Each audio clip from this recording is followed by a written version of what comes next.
I like to record things twice. Okay, now welcome. Let me introduce it again. Today is June 4th, 2026. This is the NASA Alumni League first Thursday meeting for June. I want to welcome everybody. We have a lot here in the room and a lot on Zoom. So today's speaker is going to be Jason Norcross. So Jason is a senior scientist in the EVA and Environmental Physiology Lab here at JSC. He participates in the physiological assessments and training of astronauts before the mission to ensure that they're able to fully perform their tasks while on orbit. And then after the crew lands, he helps them readjust to the 1G environment. And so Jason Norcross has worked for KBR here at JSC for the past 20 years. His research interests are in suited human performance and injury avoidance, decompression sickness, atmospheric design, and exercise physiology. He received a BS and an MS in exercise science from UC Davis. And so now I'll hand it over to Jason Norcross, and we will try and share his screen.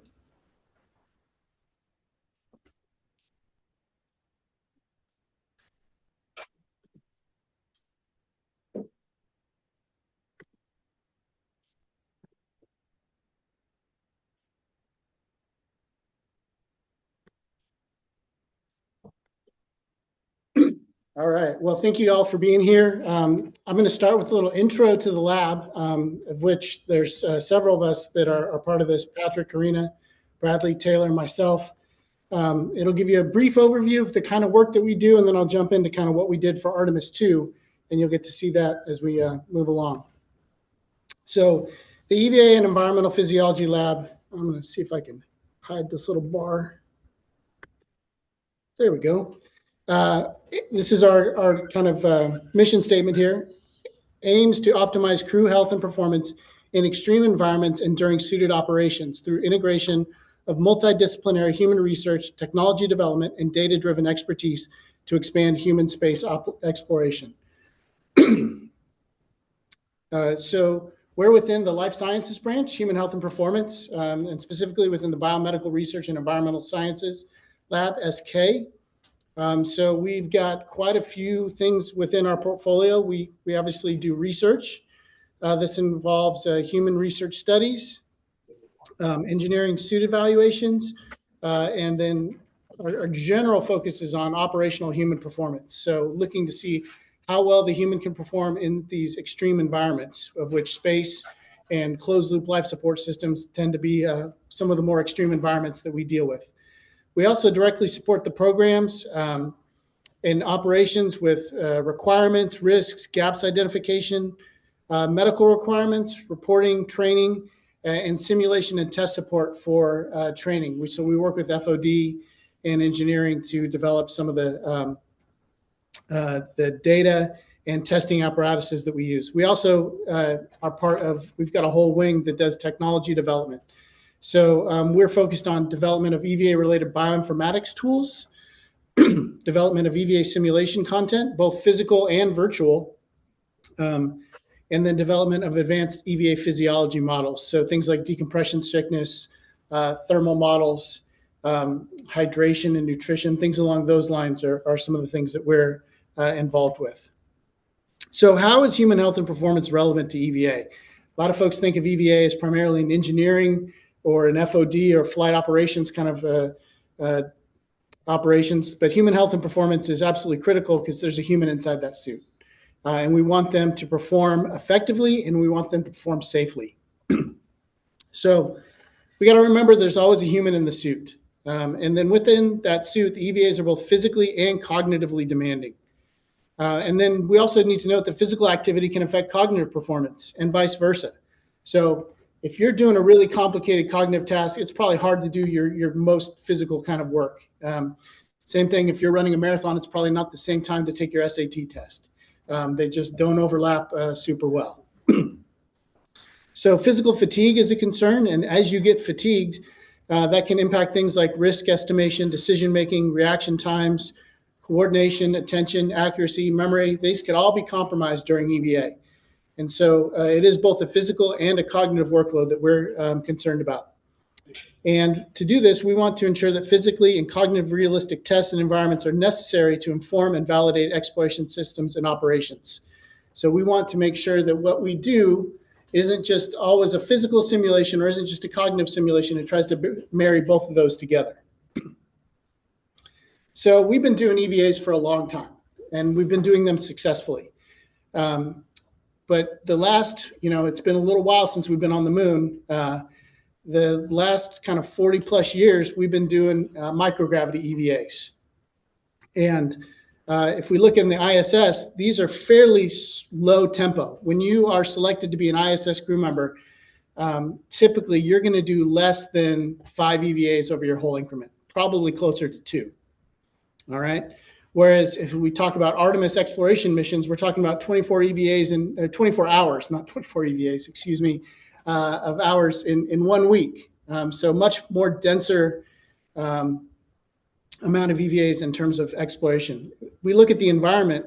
On ISS, we've characterized every handhold, every translation path, every circuit, everything that you're doing. That's a thing on them. Oh, I'm sorry. No, I'm just fun doing open mic EVAs for the moon. And the guy, I know the guy. So what's up? No, I'm gonna head out. So if you need anything, George is there or whatever. But I don't know what he's doing.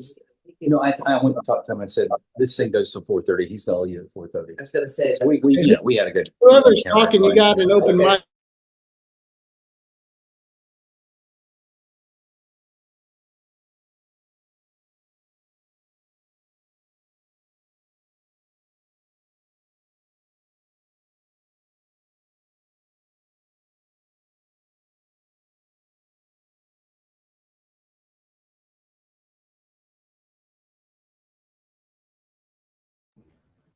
I'm now talking again. All right. Let me go back to where I was. No, I'm getting Jason too. Yeah, I should be unmuted now that I've unmuted. Okay, yeah. Okay, good. So as I was talking about, we know and can kind of map out every inch of the ISS, whereas on exploration EVA, we're going to be working on natural, unless we're building something that's an engineered environment, we're not going to know exactly every detail about what that is. It's dusty. We're going to be in partial gravity rather than microgravity. You've got to support your own weight. You can fall down. It's a very different environment that we're going to be dealing with in exploration EVA. Our tasks right now are primarily construction and maintenance. In the future, it's primarily going to be science. They're going out there to do geology and to collect samples and bring them back so that we can study astrobiology and geology and things along those lines. Now, with the announcement on Moonbase, maybe we will be doing a little bit more construction and maintenance coming up, but the first couple of missions are probably going to be scientifically driven. Skill sets.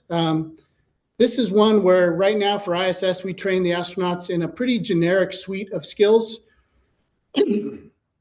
But there's also kind of like 10 known tasks that they might have to do. So there's a wide variety of skills that are trained, whereas when it comes to doing geology on the moon, it's some more specific skills, but it's also just kind of a more generic skill set. You've got to look around. You've got to be trained like a geologist, and that's adding a whole other element of skill and requirement to somebody that's going to need to be EVA qualified.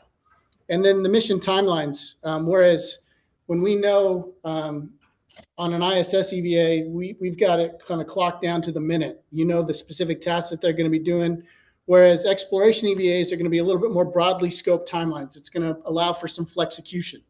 As we say, rather than just executing the plan, you're going to have some ability to make some real-time decisions and decide, I'm going to go sample there at this rock rather than this rock, and so on. And op support, right now, it's very MCC-centric. In the future, though, this op support is going to have to become more crew-centric, especially as we start moving from Moon onto Mars, where we've got time delay.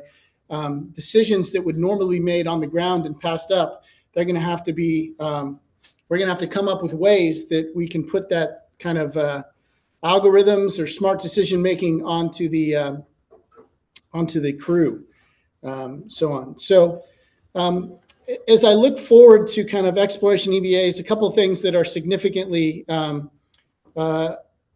of our biggest risks is that these are going to be increased physical and cognitive workload. Microgravity, we've got a very firm grasp on about how hard you have to work in microgravity. When it comes to planetary gravity, where we're putting on a suit that's going to weigh upwards of 400 pounds. Now, granted, in 16G, you don't feel all that weight, but you're now moving around on your legs. There's consequences to falling, whereas in microgravity, it's just very slow motions, things along those lines. So we expect that there's going to be increased physical and cognitive workload. There's also going to be new increased opportunities for injury and compromised performance, not just because of a different suit. That's definitely possible. There's new injury mechanisms and things along those lines, but also because we're just doing so much more EVA. EVA is going to be at the core of how we do exploration. So the more we do and the denser we do that, the more we try to fit in EVA in a week, the more likely chance there is for something to go wrong. And so we have to be cognizant of that, which is why one of my colleagues, Patrick Estep and Nicole Strock, are leading a study which we call high tempo EVA, which is for the Artemis, the original Artemis 3 mission, now Artemis 4, was looking at doing 4 EVAs in 5 days. So landing, and think of it, Monday, Tuesday, you go out and you do an EVA. Wednesday's your day off. Thursday and Friday, you go do another EVA. That's a lot. And we haven't done back-to-back EVAs really since Apollo.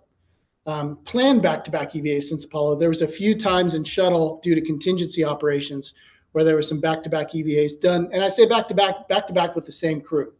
There were some times where we did back-to-back EVAs, but you might have crew 1 and crew 2 doing one EVA and crew 3 and 4 doing the EVA the next day. So this idea of doing high-frequency EVA is something that we tend to plan for and we like to plan for, but it's not something we have a lot of experience doing. And then finally, there's uncertainty in lunar surface EVA ConOps, equipment, and tasks.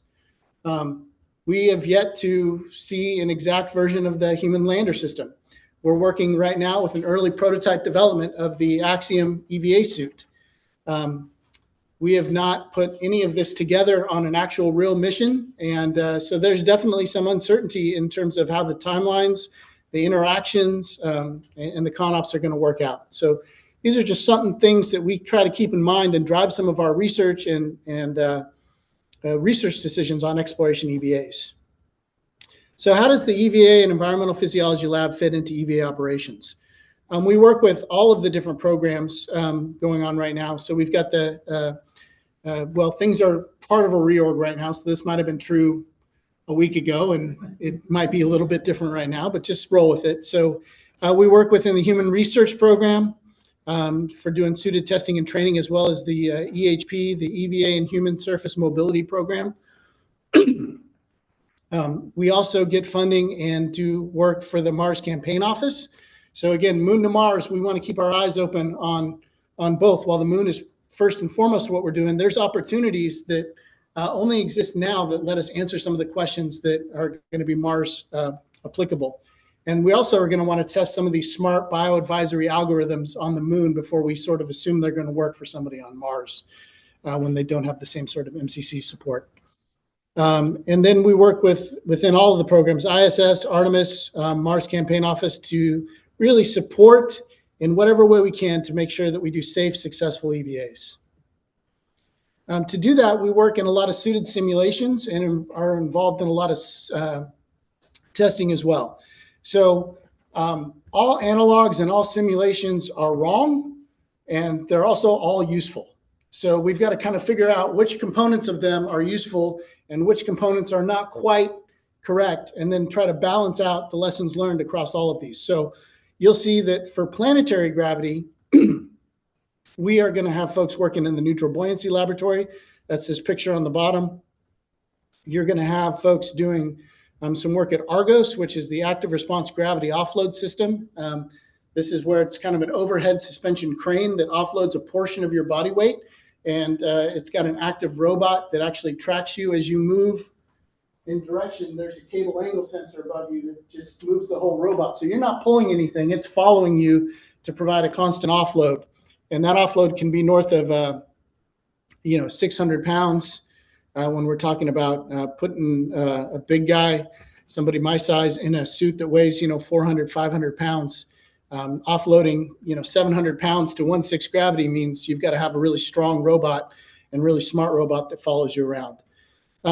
So those are kind of high fidelity offload simulations. The problem is that they're going to be limited in terms of their volume and space. So we want to get crew out into the field as well. That's where you learn how to be a real geologist. We can bring rocks into the neutral buoyancy laboratory or into Argos, but it's never going to be quite the same as studying out in the real field. With that, it wouldn't be practical to put somebody in a spacesuit and not have them offloaded. Walking around in the desert with a 400-pound suit in 1G is just, it doesn't make sense. It's too much physical workload and would detract from the issue at hand. So there's these XCon suits. Let's see if I can change my little laser pointer here. There's the XCon suits that you see right there, which are fairly lightweight, but it's a reminder that, hey, you're in a spacesuit when you're out in the field. And in reality, if you're doing an EVA, and you don't get to move in every situation in way that you might want to. You've got to think about having some encumbrance to the way you work and move. And then we've got also lab simulations where we've used virtual reality or hybrid reality or mock spacesuits. And we can change in those configurations a little easier. We can control things like lighting. We can wire folks up and get information on biosensors and put them through different physical and cognitive workload simulations. So as I mentioned, we are going to do work, and we do work in all sorts of different environments, and they're all important, but you have to really know that they're all problematic in their own way. None are perfect, but they're all useful as long as you use them for what their intended purpose is for. And this would just give you a couple of the key pieces that we're doing. In the neutral buoyancy laboratory, for instance, we're using a real suit. In Argos, we're going to use a real suit. In the field, we're going to use suit simulations. Apache stands for Assessments of Physiology and Cognition in Hybrid Reality Environments. I'll show you a slide on that.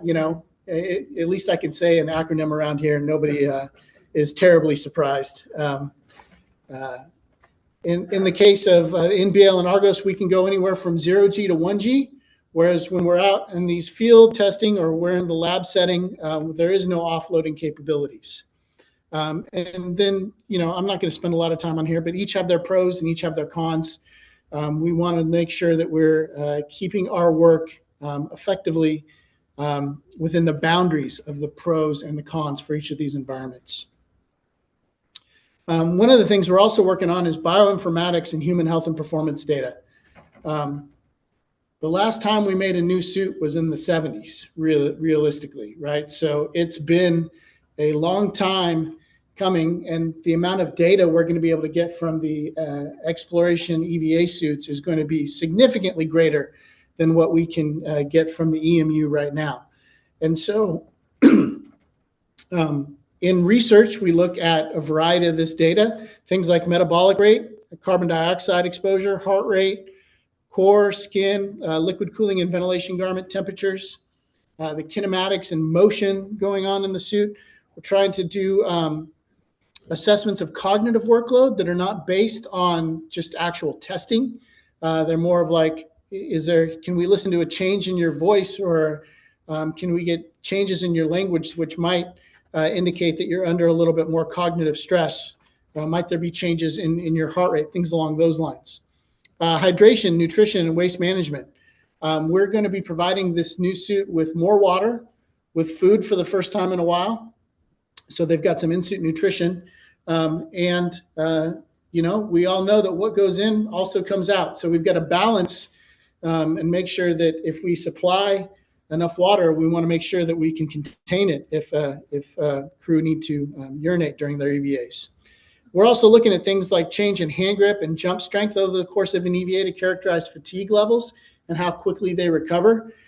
Surprise, surprise, we see more change in hand grip strength than we do in lower body power measures, like a change in your ability to do vertical jump.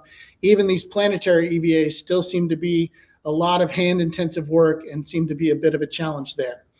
And so as we look into these, we're looking at smart ways to display this data real time, smart ways to look at it afterwards, and we're also testing to see and make sure that we stay within boundaries of human performance and safety as well. So we also participate in operational research and program integration. Some of the big key gaps we have within the lab is what is the true cost to the human of doing an EVA? How hard are they actually working? This helps to feed into estimates of metabolic rate and consumable usage during EVAs, as well as metabolic rate is an index of physical fatigue and workload. So in order to do that, we also need to know what bioinformatics or other performance measures do we need to understand, predict, monitor, and provide decision support technologies to address this cost to the human. So it's not just a metabolic energy expenditure, it's also a physical workload. It's down at the local muscle level. It's got a cognitive workload, things along those lines. As we mentioned before, what are the best venues to train EVA capabilities and tasks? We've got high fidelity simulations that are suited and offloaded, but the throughput through those is always going to be limited. I'll show you a picture here at the end that gives you an idea of how many people it takes to put on one suited event. And it's a lot. Whereas if we have a suit simulator in a lab setting that can be supported by 2 or 3 scientists and engineers, and we don't have all the overhead associated with that, we can up our study population quite faster than that. And so it may not be a perfect simulation, but if it gets us 80 or 90% of the answer, it's very helpful. And so we also want to know how's the overall crew state affected over the course of a single EVA. And then what about a week of high tempo EVAs? You can do anything once, all right? But when you have to do it back to back to back to back, do it 4 or 5 times in a week, it's a very different answer. So the little bumps and bruises or irritations that you might be able to put up with as you get out of the suit, if you're not going to go back into the suit for another week or 10 days, may not be tolerated nearly as well as if you have to get back into the suit the next day. So that'll be a very interesting study for that. We're also looking at things like fitness for exploration EVA. Is there a threshold for aerobic fitness or muscular strength that helps to provide a lower risk of injury or better overall performance? Cognition, resilience as well. Are there traits that we can train or emphasize that make sure that we can have what's needed for exploration? I talked about in-suit nutrition and hydration. And then finally, we are looking very actively right now at operations at different suit pressures than our traditional suit pressure of 4.3 PSI. If you're familiar with decompression sickness, all of us right here are at sea level, maybe 10 feet above sea level, given where we're at. But by and large, we're at sea level, so we're at 1 atmosphere or 14.7 PSI, whereas the suit operates at 4.3 PSI. And so that change in pressure going from 1 atmosphere, which is also what station operates at, to 1/3 of an atmosphere involves a chance of bubbles coming out of solution, causing pain, getting into places that they don't want to be. And we have determined that the most effective way that we can mitigate decompression sickness is through pre-breathe. So we breathe oxygen for a period of time before the astronaut goes out and does an EVA, and that helps to prevent decompression sickness or the bends. But it turns out if we can do things like alter the atmosphere, like lower the total pressure inside the vehicle, or raise the suit pressure off the kind of the low end of 4.3, every 0.1 PSI I can go above our baseline pressure means I have to pre-breathe less, 10 to 15 minutes less. So a 1 PSI increase can save me almost 100 minutes of pre-breathe. And so right now we're looking at a suit pressure of 5.2, probably being one of our new operational paradigms for the exploration EVAs. So with that said, though, We don't know, and I'm leading a study right now that is looking at the operational cost to the human to say, okay, we know this has benefits, but what about the performance implications? There could be greater pressure volume work, and it could make it harder for the crew to work in the suit. It could make it more chance of injury or things along those lines. So we want to keep an eye on that. We are doing a lot of characterization of the exploration environment. I'll be talking about the egress fitness study here shortly, but how does deconditioning affect the ability to perform an early exploration tasks? So this involves a recovery. We take ISS astronauts after they've been in space for 6-ish months or so and bring them down. And the next day after they land, we're putting them in Argos in a spacesuit and having them do an EVA simulation. Now, it's not a long one. It's a fairly short EVA simulation to answer the question that if you were to take 6 months to get to Mars and you were to land and let's say something went wrong and you had to get out of your lander vehicle and had to move over to a rover or some other pre-deployed asset, could you do it? And the answer so far with an N of 10 has been yes. Everybody's been able to do a certain amount of EVA. Now, is it something that you would want to plan for? Probably not, because most folks still have some sensory motor disruption. They're not moving as fast as they could. Their balance and coordination can be affected, but still it's been interesting to learn and see. We're also supporting CHAPEA. CHAPEA stands for the Crew Health and Performance Exploration Analog. This is where we're doing a 1-year Mars mission. And to do this, we have developed 8 end-to-end VR EVA simulations. So the crew, the 4 crew that are in that CHAPEA analog, a couple times a week will go out and do an EVA that lasts a couple of hours. And it's all in virtual reality, but they've got to physically move around and walk and do their part. But that keeps them busy and has them a chance to sort of get out of their habitat, which would be something that they would normally be doing if they were on Mars for a long period of time. And then a big question we have is the high tempo EVA. What is the performance impact to health and performance of crew performing 24 hours of EVA a week? We're talking 4 6-hour EVAs. And what fitness levels are appropriate for conducting these exploration EVA tasks? Or is fitness important at all? We want to find out if there's readiness. And SERPO stands for Service EVA Readiness and Performance Optimization, just to throw some more. We got a group of folks together to talk about ideas and concepts to ensure and facilitate ideal readiness for the crew. But those are just ideas. We want to put them to the test as well. Some other key gaps: vehicle atmospheres. What vehicle atmospheres enable human habitability and pre-post EVA CONOPS effectively? One of the things we want to do is we want to reduce the overall pressure inside the cabin. If you guys remember shuttle, when they wanted to do an EVAs, they would reduce the cabin pressure from 14.7 down to 10.2 PSI. When you do that, though, 10.2 PSI is about 10,000 feet. And that's a lot of hypoxic stress. If I was to take everybody here to 10,000 feet right away, you might not feel super great. And so we would enrich the oxygen up to 26.5% from the 21%. And that change helped reduce the hypoxia level exposure from about a 10,000 foot level to about a 4,000 foot level, which is fairly well tolerated. Anybody that flies on a commercial airplane, you're used to seeing something between 5,000 and 8,000 feet is what they manage a cabin atmosphere to. So we want to reduce the pressure like we did in shuttle, but we want to take it even a little bit lower. We've been looking at 8.2 PSI and enriching the oxygen to 34%. The problem we're running into is flammability risks. And so there are different trades and different studies being done right now looking at flammability on the materials development side, and we're looking at different chamber exposures to address the hypoxic risk. Can we go more hypoxic than 4,000 feet? I'd prefer not to, but if we can go to, say, 6,000 feet, it can reduce our pre-breathe time by, say, 30 minutes to an hour. So it's a significant difference. So these are some of the questions we're doing. Denitrogenation prior to EVA, I've talked about pre-breathe, elevated suit pressure operations. And then another big area our lab's involved with is suited carbon dioxide exposure.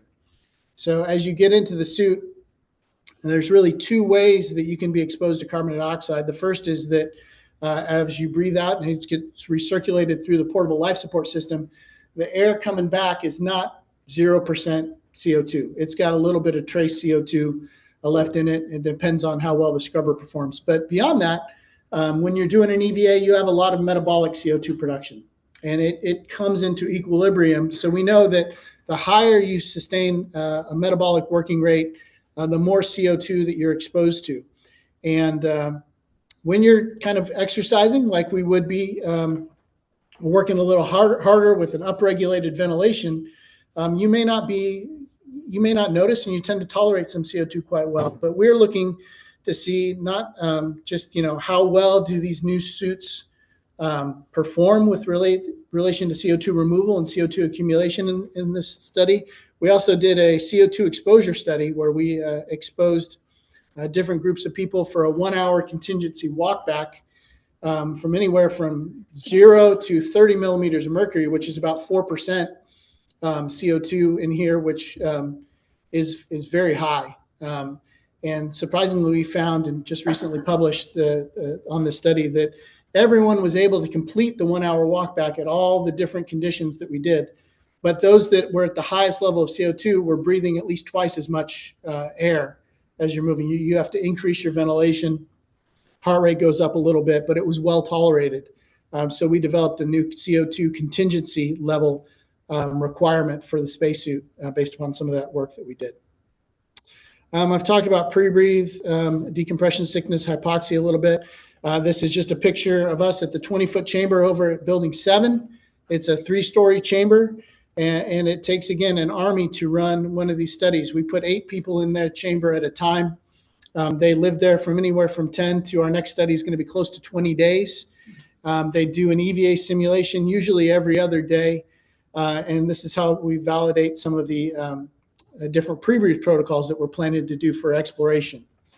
We're also doing some more advanced research on decompression sickness, looking at things like exercise-enhanced pre-breathe, CO2-enhanced pre-breathe, and altitude-enhanced pre-breathe. Excuse me, is that regular people or astronauts? We've got regular people like that. Yeah, regular people. Now they're astronaut-like in terms of the age and fitness and things along those lines. But no, the crew's got a pretty busy schedule, so they don't get to get locked up for 10 to 20 days at a time. Mentioned CO2 physiology. We did the CO2 walk back as well as the CO2 washout. So don't need to go into that much more. And real quick, technology development. This is our Apache environment and our hybrid spacesuit simulator. This is where we blend virtual reality with a laboratory environment. We have them walking on, we've got a couple of different treadmills, and then they get into the sand, and we have them walk through geology tasks. And what they see is like a real immersive environment. I'm going to see if I can jump to one of these slides here. This gives you an idea of what an EVA would look like from a virtual reality standpoint. And I wasn't certain. I thought VR, it's not going to feel the same, because you're holding pucks and, you're not swinging necessarily a real hammer or something like this. But after doing a 4-hour EVA simulation in virtual reality, I was wiped out. And I truly felt like it was a very interesting, immersive environment. So it's not perfect by any stretch, but you can lay out, you can pick up rocks, you can use tools. This is a Mars-based simulation here. So this is kind of what the CHAPEA astronauts are doing, or what we can do within the different analog. You can have, robotic assistance. You can have multiple people in the simulation at the same time. So we can have two people at the same time. So it's pretty neat. And the technology in terms of what you can do with virtual reality gets better every day. So the physics are pretty good. So you got to throw that hammer up just right if you're going to try to catch it. Otherwise, it's going to land on somebody. We don't recommend that. but so on. But that just gives you an idea of what the virtual reality environment looks like. Let's see. I don't think it's really critical. I just wanted to show you kind of the highlights of this environment. But one of the things that we can do here is we can focus on either a passive treadmill where you control your own walking pace. One of the challenges with walking on a motorized treadmill is that you've got to kind of control your own speed. But with the passive treadmill, or what we have here is this omnidirectional treadmill, which, believe it or not, allows you to walk in any direction.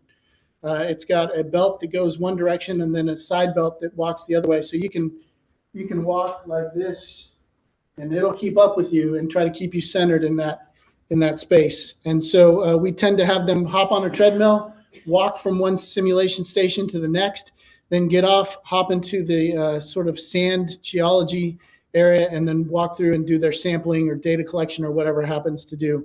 And we can wire them up however we want. So we're looking at core temperature, heart rate, different skin sensors, things along those lines to figure out what is actually useful. What is, there's a lot of things you can measure these days. So it's not what you can measure, it's what should we measure and what provides you with useful data to say you're working too hard or you're going to get too hot, and how do we get that information before we get to be a problem. We don't want to just kind of wait until we hit a red line. Bingo, you'd prefer to have something that would steer you back onto the road before you actually deviate all the way off the road. Last thing I think I'm going to talk about before I jump into the Artemis 2 work is bioinformatics modeling and decision support.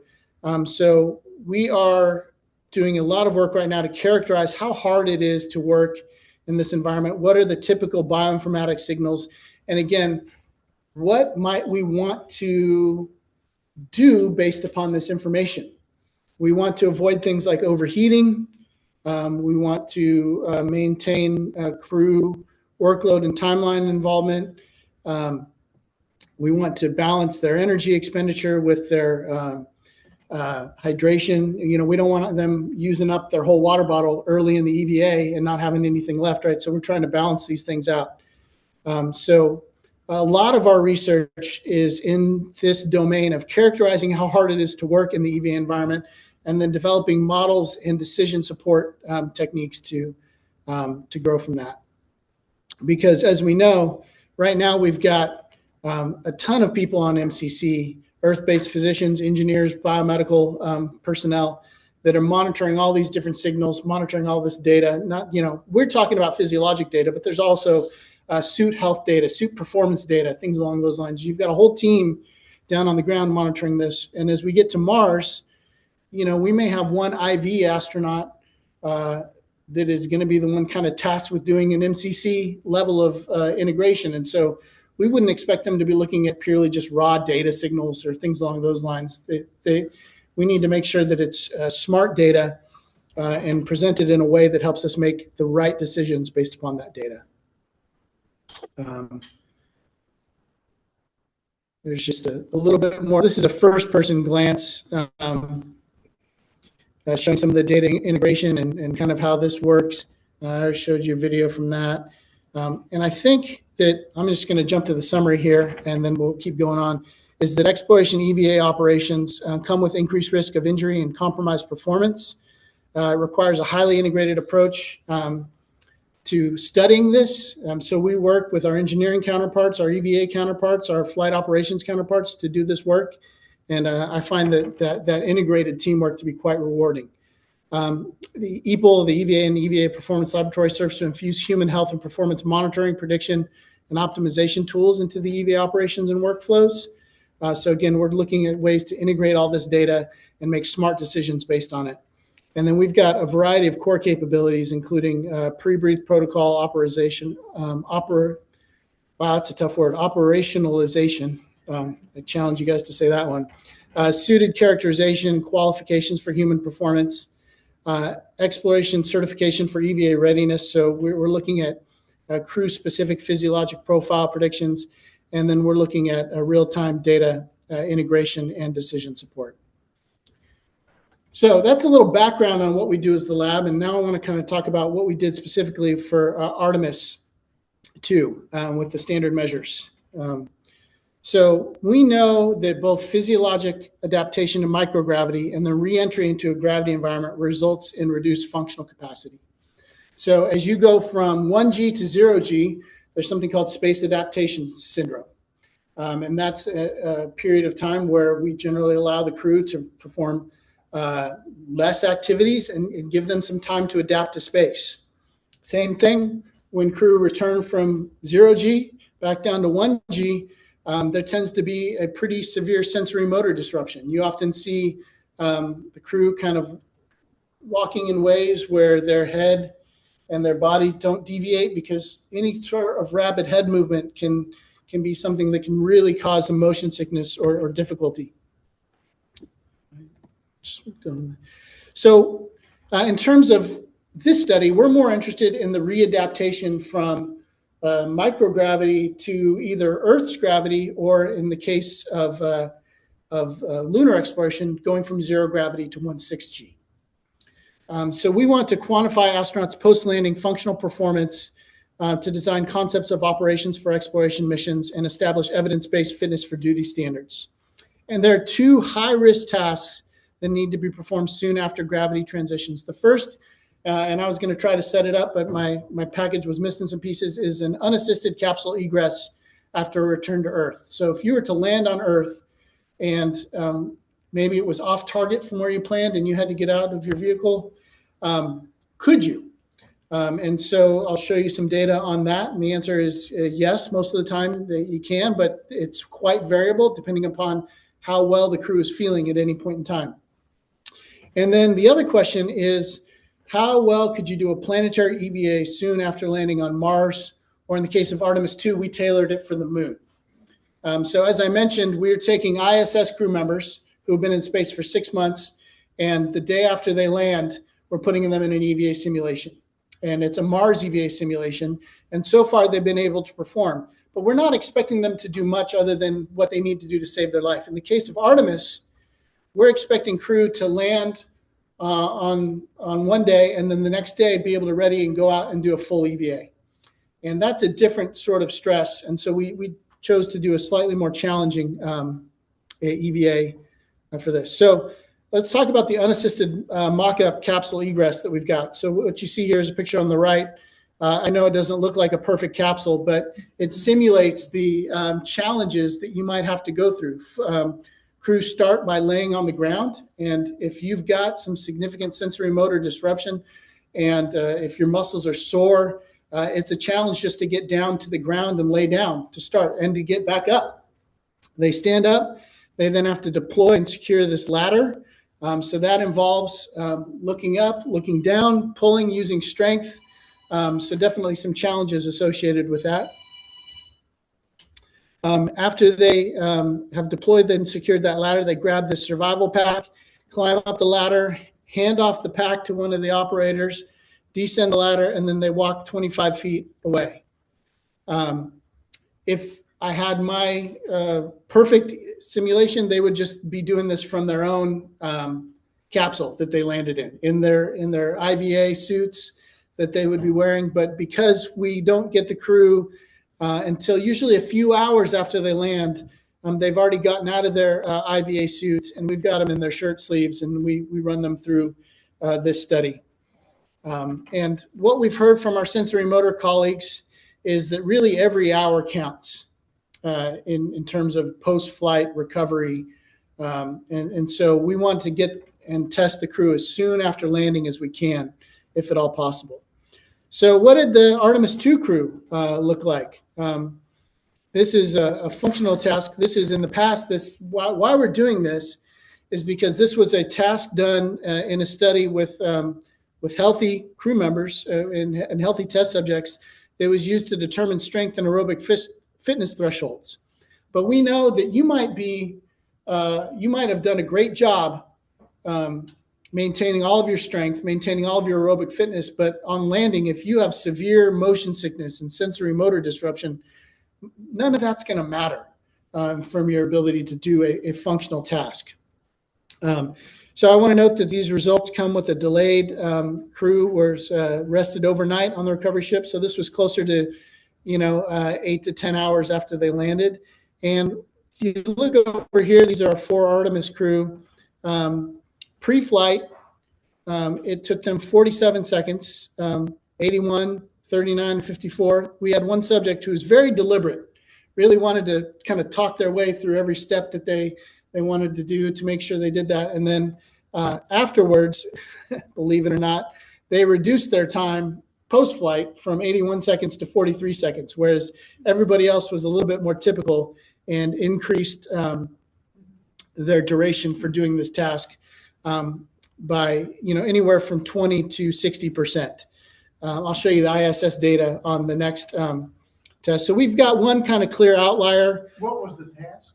That was this capsule egress task right here, where they had to start on their back, deploy the ladder, climb out, hand it off, and then walk 25 feet and back. So during this task, it's a very functional task. It's not it's not like you're standing on a force plate and we're looking at very precise small measurements. This is sort of a could you save your life task if you needed to. And the answer for these crew was yes, sometimes with a little bit more time, but only a mild increase in time. The other smaller part here is the walking portion of that task. And as you can see, everybody pretty much walked at the same speed and or walked a little faster. This crew member here went from 14 to 11 seconds. This crew member went from 24 to 8 seconds, walking 50 feet. So again, how they do this pre-flight, we had one crew member, again, very deliberate, very much kind of talking through every step of the way that you'd want to do rather than doing it quite as fast as possible. And then post-flight, this crew member was feeling great and they were ready to just rip through this task and knock it out, which is not something we usually see with our ISS crew. I'll just put it that way. From this one, you can see in general performance decrement was somewhere between 20 and 60%. If I look at our ISS crew member, we've seen some folks perform very similar to that with about a 40% increase, but more often than not, we see times that go up quite a bit. We see times that are double or triple. We've had one subject who was dealing with very severe motion sickness and was having to take breaks.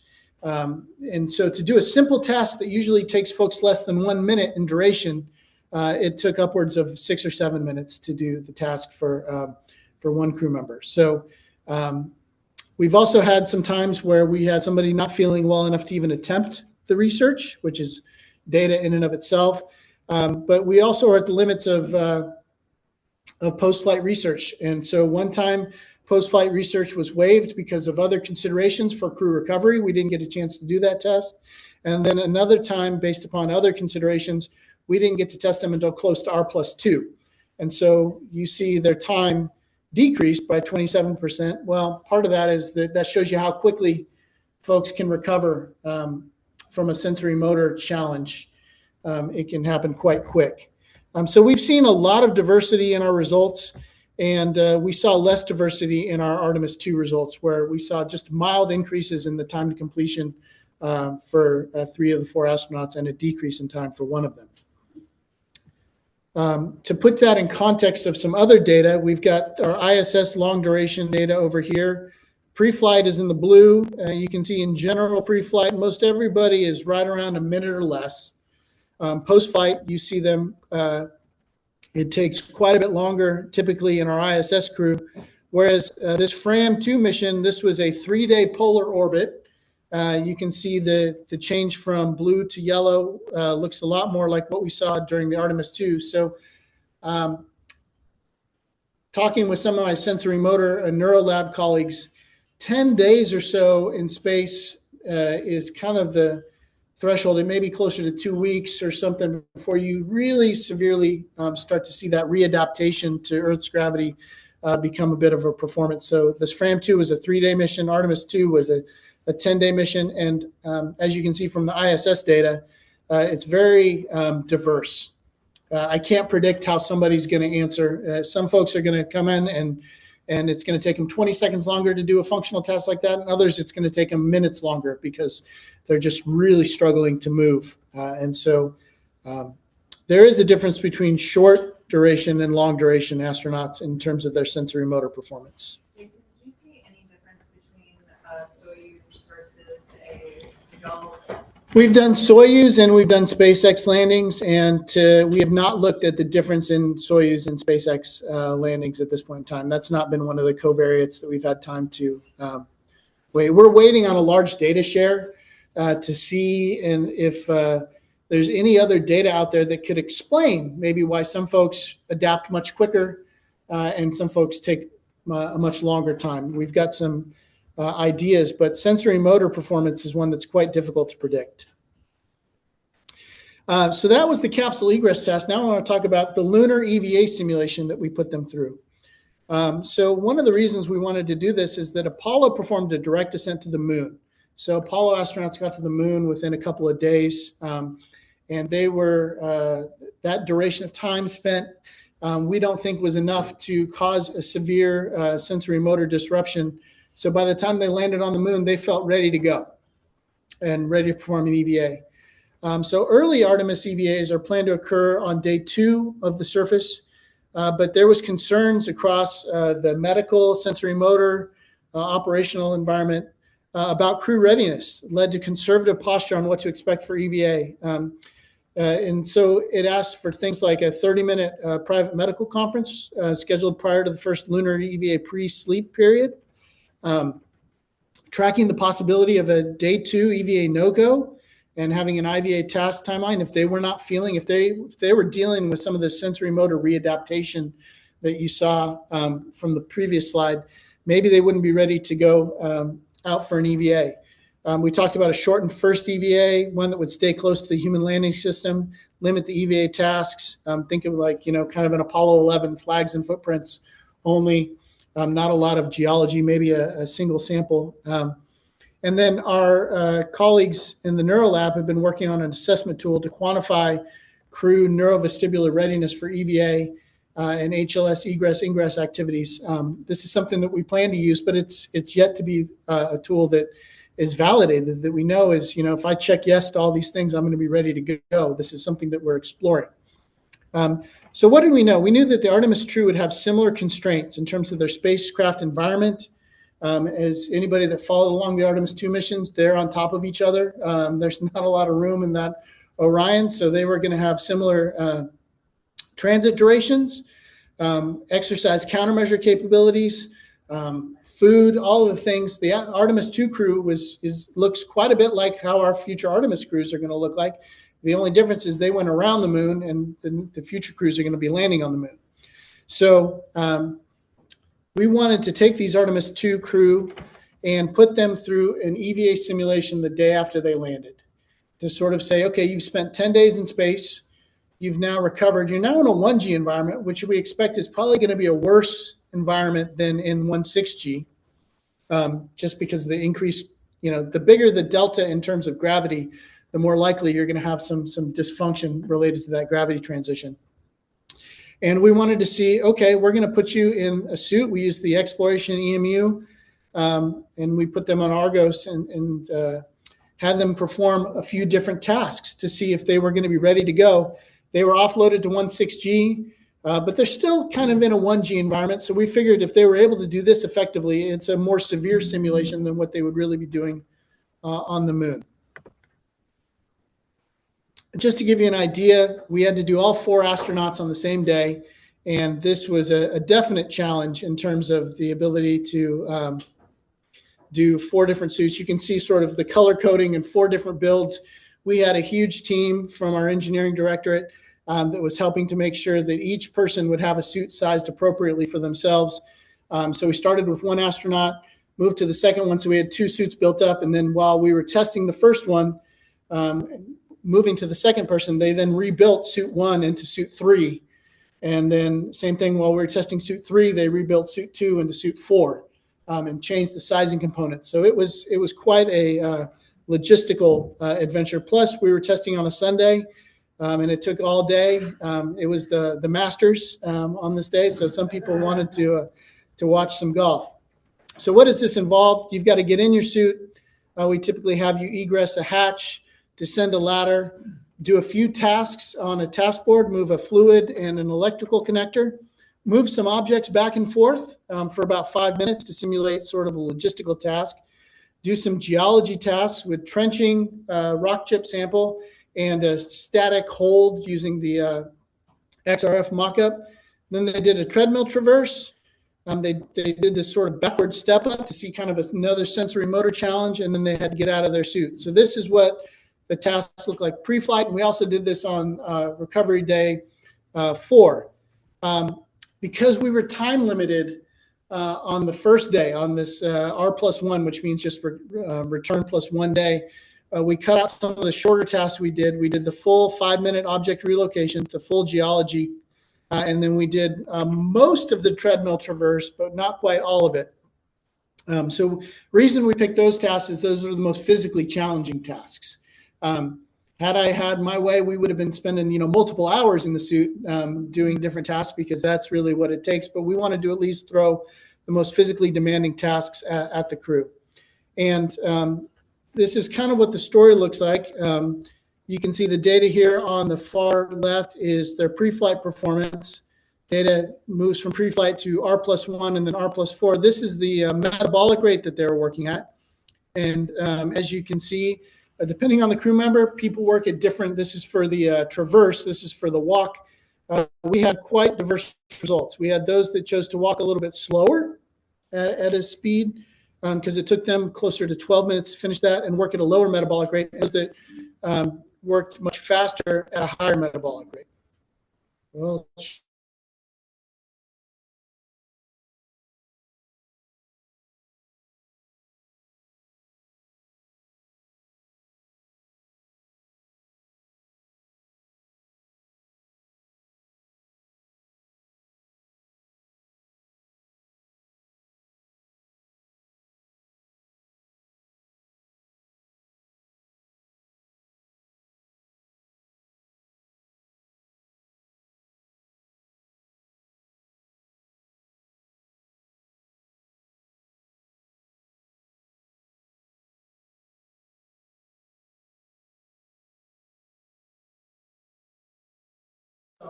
stop right at the good part. But what I can tell you while we're waiting for my computer to reboot is crew performed really well afterwards. So all 4 astronauts that landed were able to complete all 3 tasks that we asked them to do. They're able to do all the tasks faster than they actually did pre-flight. And we're able to work at a sustained metabolic rate that was at or above their pre-flight levels.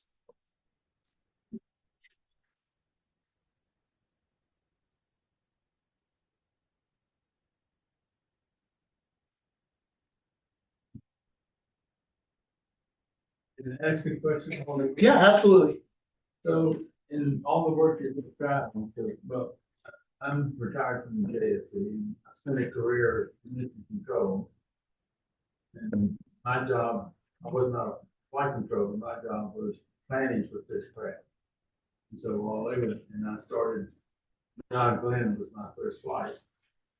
And so mission control was already organized when I arrived.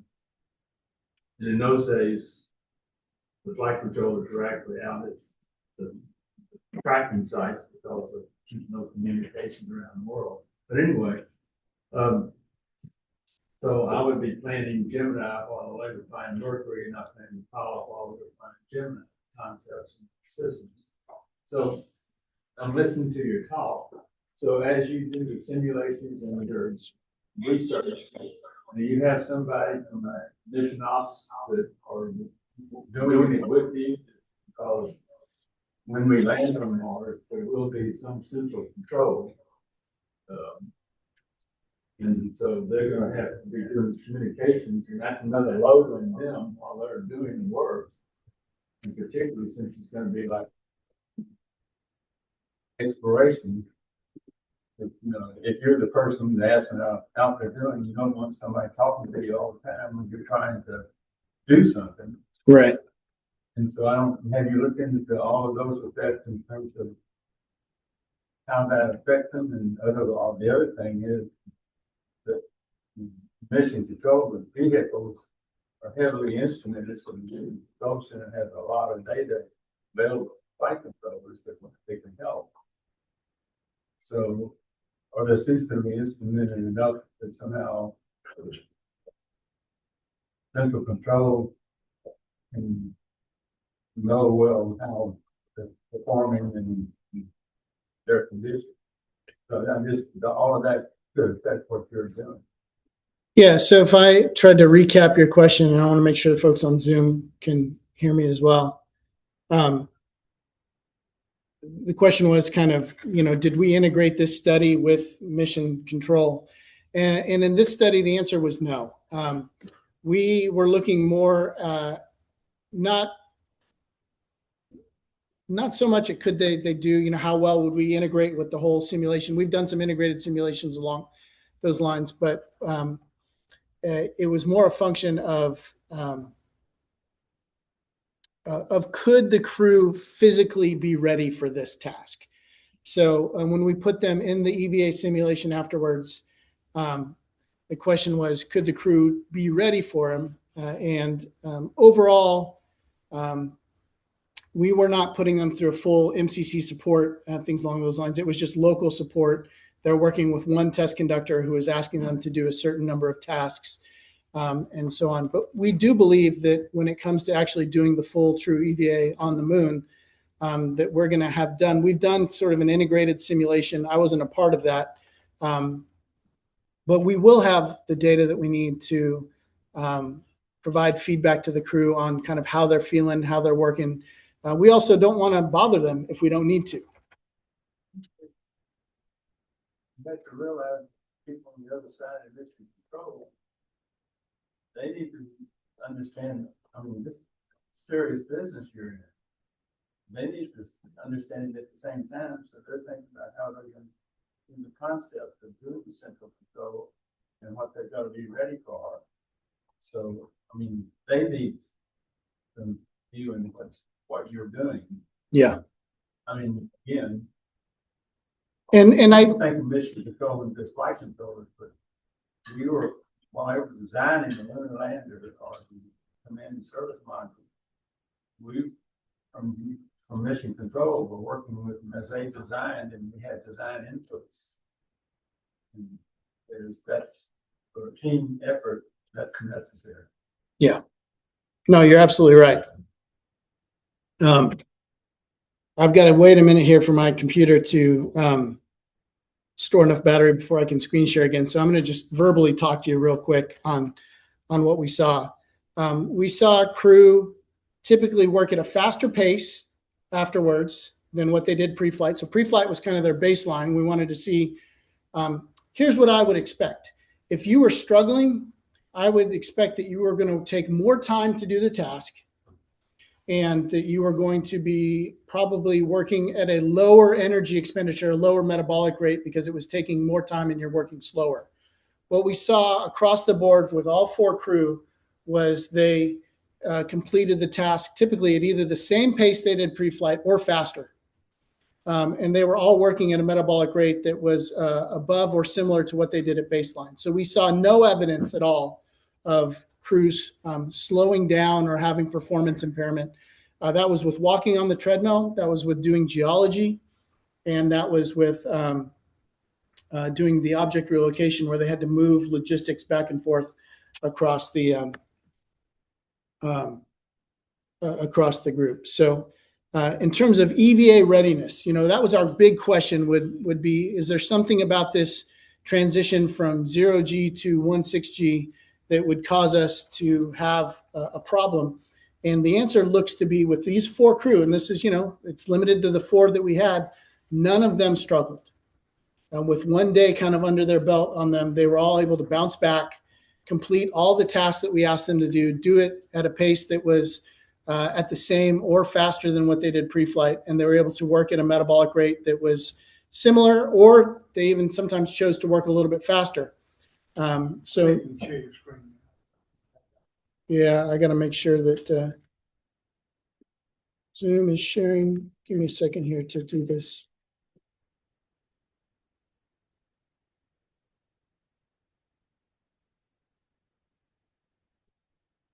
my charger and the screen sharing thing are looking to use the same port, which is where I'm struggling here.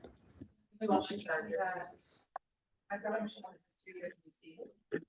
Well, you've got a charger? I have mine for mine. Oh, yeah, I'll see that one. This little brick phone? Oh, no, I'm good. Yeah, that, This this is, is, they're seeing your full screen. yeah, okay.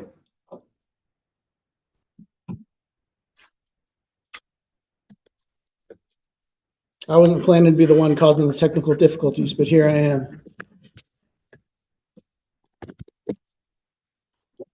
With 3 slides left to go, in fact, of course.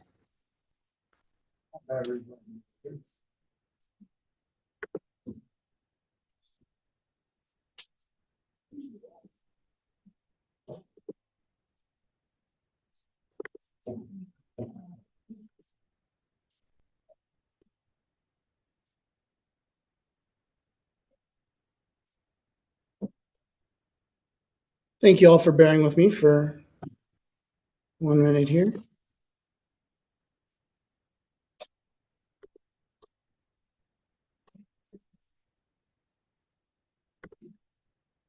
All right, so let's jump into this data here. As I was saying, you've got metabolic rate and task duration. You've got a heart rate over here, which is kind of a secondary indicator to see. A lot of folks look at heart rate. Heart rate's one of those things that's interesting to me, but unless you know exactly what the person's doing, it's not that useful of information. I use it as a secondary check to make sure that the metabolic rate, their energy expenditure looks right. And then this is metabolic cost here is an index of overall efficiency. But primarily the things I wanted you to look at are the task duration and the metabolic rate. And as you can see, for this treadmill traverse, you've got 2 subjects that went quite a bit faster. They went from, originally it took them 12 to 13 minutes to complete this treadmill traverse to completing it in closer to 8 minutes. And you've got 2 subjects that basically took about the same time. So they walked at the same speeds at that time. That's on R+1. R+4, they either continued to go a little faster or chose to kind of stay and hold at the same speed. Is that because they practiced doing it now? They know what to do? I think by and large, they felt better. I think that pre-flight, when we got the crew and we had them testing, it was a little closer to launch than I would have liked. And they were taking things easy, potentially because of wanting to avoid, injury or any problem while being in the suit. So I think they were a little bit more cautious pre-flight than they were post-flight. So part of my future advice is to make sure that we do this a little earlier in the game plan. But I also think that the differences between R+1 and R+4, we kind of expected them to be fully back to normal. And as you can see, they all chose to work at a higher metabolic rate. And by and large, they went a little bit faster or at least maintained the same speed. Could be because they're getting more comfortable in the suit. It could be that they were just feeling better. But by and large, we saw them ready to go on R+1. This was the object relocation task. In general, this was a 5-minute task, so give or take a little bit within 15 to 20 seconds. So that didn't change all that much. But if you look at the BTUs per hour metabolic rate, everybody chose to work a little bit faster, a little bit harder, and their overall metabolic cost, this is the amount of energy it spent to move 1 bag at a time, tended to either stay the same or go down. We had one outlier, one subject on R+4 who seemed to have a much higher metabolic rate than I can explain. So it could be spurious data because that subject was feeling quite good. I think that was the first day they really said that they could jump out and get going. But they are higher than I would have expected. And then geology is one of these tasks where, as you can see, it took them, there's 3 different tasks. It took anywhere from close to 5.5 to 7.5 minutes to complete these tasks. Again, I only have the crew for a very short period of time. I wish I had them longer, but pre-flight time is like gold. It's very limited. But as you can see, they all performed the task at similar speeds. They all slightly worked a little bit harder from a metabolic rate standpoint. And the metabolic cost, which is an index of just kind of overall area under the curve energy efficiency, was very similar to what they had pre-flight. So in general, what I'm looking at is the fact that they all did the tasks at the same speed, or they did them a little bit faster. They all were able to work at that same speed or a little bit faster at a slightly higher metabolic energy expenditure, indicating that they were not slowing down, they were not pacing themselves, they were ready to kind of jump in and do these tasks. There's some limitations associated with that. I'm not going to spend a lot of time on that right now for this audience here, but in general, there seemed to be no clear evidence of sensory motor dysfunction affecting any of the Artemis II crew's ability to complete EVA tasks on R+1. And that's really the take-home message that I wanted to share, is that when we go to the moon, even if it takes us 7 or 10 days to get there, it looks like they're going to be ready to go and ready to do an EVA. Now, everybody expressed that they felt better on R+4 than they did on R+1. But even still, the data objectively was not as clear as how they're feeling. Some of them worked at a higher metabolic rate than kind of maybe was needed. And so I believe the crew. I believe that they felt better on R+4, but the objective data didn't look all that different between R+1 and R+4.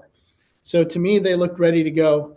But obviously, that subjective data is meaningful. And also, I didn't test them for 3 or 4 or 5 hours, which is what we're talking about for EVA duration. And so if we had to actually do that full duration, it's quite possible they might run into some fatigue on R+1 a little bit faster than that. But in general, they looked ready to go.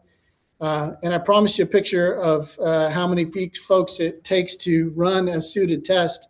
This is a glimpse of, for one team over at Argos, for one test day, it takes north of 20, 25 people to make this whole Argos system run, to support the suits, to support the data collection and science and everything along those lines. So wanted to say thank you for the audience. And if you've got questions, I think there's some time.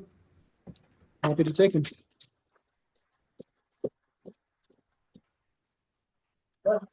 Oh. Yeah. You on landing on, what's the big difference from there to now? I know you're doing a lot of physical and mental stuff. Yeah. But is there a dramatic? I mean, it worked when we went there. Yep. Now 50, 60 years later. So the question in the room is, what's the difference between the Apollo suits and our current suits? What's the big differences? One is that the new suit weighs about twice as much as the old suit does. And part of that is to make sure that we have more life support and that there's an hour worth of contingency support. It also is because we've added a lot of mobility elements into the suit. So whereas the Apollo suit was both their EVA and their IVA suit, we've gone from a one suit architecture to a 2-suit architecture. So they've got their launch and landing IVA suits, and then they've got the EVA suits. Adding mobility elements, so things like a hip and waist bearing, is something that the Apollo suits didn't have. So one of the reasons the Apollo guys really had to kind of bounce around and kind of hop on their ankles is because they had mobility in their knees and in their ankles, but they didn't have mobility in their hips. So challenge I always try to give people is, try to move around when you can't flex this joint. It's a bit of a challenge. So adding a hip bearing is a big mobility element that was not present. There's some more mobility now in the shoulders. The reason you can't have an EVA suit be your IVA suit is the moment you add hard bearings and in different places, and you have to deal with landing loads, the body doesn't like those hard bearings with landing loads. So primarily there's more, it weighs more because it's got more life support and it's got a lot more mobility built into it as well. So the hope is that those things actually counterbalance. The moon's going to probably be pretty forgiving for mass because even at 400 pounds, you're still only experiencing like 80 pounds of that suit. You still have to start and stop it. So the momentum is there, but it is heavier and more mobile. Those are the big differences. Thank you. With the new moon-based concept, how do you move forward so you can do more EVAs? because you maybe first science maybe don't support it or not, but you would want to be able to enable the crew to do more EVA since you're now having like a lunar base. Yeah.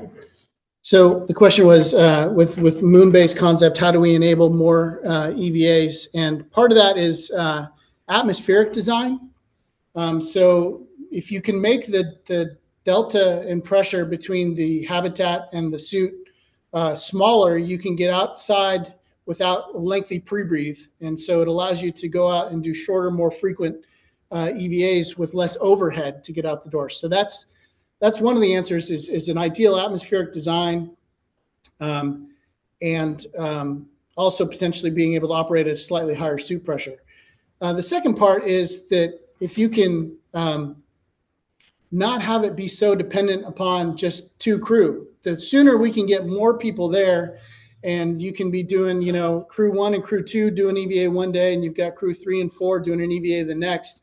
And it's not just dependent upon what two people can kind of bear and do. I think that you're going to be able to increase the throughput while maintaining human health and performance at the same time, because asking folks to go back to back and with limited days off is going to be something I think that's going to wear down the crew pretty quickly. It should. Whether it has or not is to be determined, since it's still such a new concept. The other way is going with a pressurized rover, and I see your hand there, so I'll come to you right next, is the combination of a pressurized rover with good visibility might allow you to do some of your observational science from inside the vehicle. And then you could go out and do an EVA and rely on the more complex geological sampling that a human can do more effectively. So, and then you have a lot of your gross mobility rather than walking and it being just an energy burden to the crew. You might be able to have something like the lunar terrain vehicle at a minimum, or a pressurized rover help you out. Yeah. How long is a typical lengthy pre-breathe? And can you be doing something else while you're pre-breathing?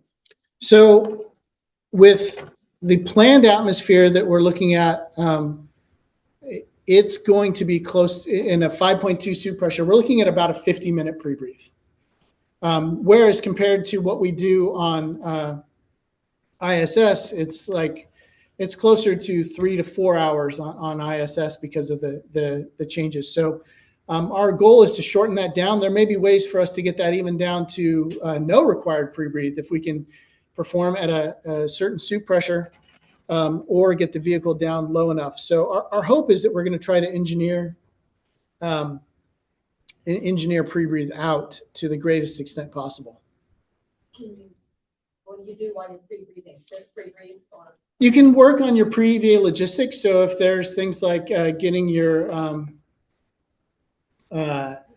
tools ready inside the vehicle, you can talk through the game plan. But by and large, I consider pre-breathe kind of a non-active time. It's kind of like standing in line. It's you're waiting, and anybody that stands in line would probably be preferring to do just about anything else. So that's why we're trying to eliminate or reduce pre-breathe as much as possible. So what drives the higher pressure in the suit? The higher pressure in the suit, basically we're trying to reduce the overall difference between the inside of the vehicle and the EVA suit. So if you can decrease that delta P, it means less pre-breathe, less overhead to get out the door. No, I get that. I was just saying like the 4.3 or the 5.2 in the suit is driven by? It's driven primarily by, I'll give you an idea, the 4.3 suit pressure is going to require a pre-breathe duration of somewhere around 210 minutes, whereas the 5.2 suit pressure is closer to 50 minutes, which is why, from a trade standpoint, folks are saying it's probably worth it to work a little harder and get out the door faster than it would be to wait almost 3.5 hours and get out the door at sort of the lowest suit pressure we can work at. Yeah, the glove is a big concern when it comes to suit pressure, and that is an area where there is specific design, but still the glove is going to be the area that I feel like is going to be where folks feel the burden, which is why we're looking at things like pre-post hand grip strength. We're looking at dexterity, reach, and hand-related complaints of issues and injuries, things along those lines. Yeah. Is there a reason you're trying to stay away from exercise pre-brief protocol? Is it not having exercise equipment to deal with? So exercise pre-breathe is typically done. You'd have to use in-suit exercise, because to transition from a mask pre-breathe like we did for the CVIS protocol on Earth required that you did a portion of the exercise and then you went off the mask at a partial airlock depress so that you would avoid that break in pre-breathe. It's really hard to account for a break in pre-breathe. So I think that you could do exercise enhanced pre-breathe. If it turns out that we really need that low suit pressure from a performance standpoint, we probably will be looking into exercise enhanced pre-breathes and ways to speed that up. But it does add operational complexity.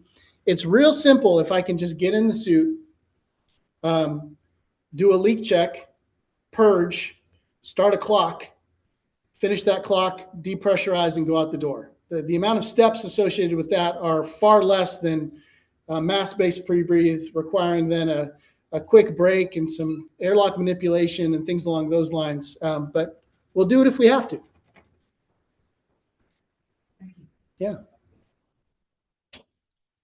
I do have one question from online. Yeah. It said, do you expect to have access to AVM's Space Institute facility? Yes. There? And will this be beneficial to your work in Artemis surface ops training? Yeah, absolutely. The new A&M facility that they're building out there is going to have a very large planetary EVA simulation area with a regolith simulant with lunar offload capabilities, Mars offload capabilities. So we expect to have regular access there and collaborate and use that facility, and it will definitely help out. In addition, I showed you, this is a picture of Argos. Argos is about a 20 by 40 foot space. It's relatively small. So I consider that, we have to kind of operate that like a play, like with set design, where we have to move equipment in and out to work with that. We're also building a new version of that, this black device, black metal rather than the blue metal is over there. It's about 6 times larger than Argos, and it's going to allow us much more room to do larger EVA simulations, put 2 people in the simulation at the same time. And the Texas A&M facility may even be bigger than that. So we're not far away from having some really great simulation capabilities and carving out a large chunk of the neutral buoyancy laboratory as well. Because the truth is, we're trying to now operate 2 space programs at the same time. We're trying to maintain ISS and do all those ops and build up Artemis. And it's going to take a lot more facilities and capabilities than we have nominally right now. Yeah. So you mentioned the emotions that the hand and eye coordinates being affected by microgravity and shock. Is there any research being done regarding the vestibular processes? And if so, is any of that going to be applied to the EVA students? So this can help them come back down? There is definitely research. Yeah. So there's sensory motor dysfunction, and the question was, is there any research being done kind of in the vestibular zone and will be applied to the EVA suit? And the answer is yes. There's research being done on sort of whether it's inner ear, whether it's vestibular, whether it's tactile feedback, things along those lines. But I don't expect anything to be integrated in the suit. We're probably going to just wait it out and sort of check to see readiness rather than providing some feedback or anything along those lines in the suit. It's too complex. Yeah. On ISS today, I think the crew exercises about 2 hours a day. If we get to the moon, it doesn't eliminate that. How much exercise are they going to have to do on the moon? Yeah. That's a great question. So the question was, ISS, they've got a little over 2 hours reserved each day for exercise. Now that's for full setup, hygiene, and everything. So they're not exercising that whole duration, but they're using that period of time for exercise. What about when they get to the moon? The need to exercise doesn't go away. You're absolutely right. So we've looked at, does EVA contribute to the exercise load? And EVA is definitely a physical stress, but it's not the same as doing heavy resistance training or working the cardiovascular system at a very high level. So we will still need exercise capability built into the moon base. And we're trying to get it on the pressurized rovers as well, so that on the off days, you would have the capability to do resistance training or do rowing or exercise. The truth is that 1/6 gravity is going to help a little bit, but it's not going to be enough to offset the muscle and aerobic loss that you would see. So we've got to maintain exercise. So we would expect on the off days that you're not doing EVA that there would be exercise countermeasures available for each day that you would be doing. You'd be on the moon. I really like the idea of a moon base having kind of an isolated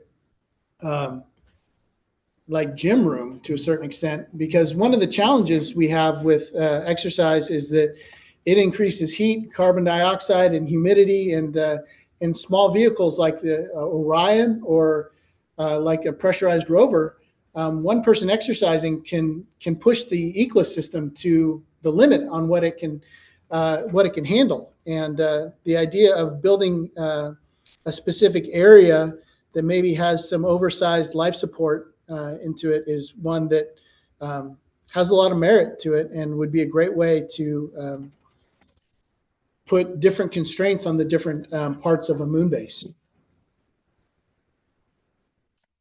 Okay, yes, I think we've run out of time. I'm going to stop the recording. Okay. now while my battery's still going.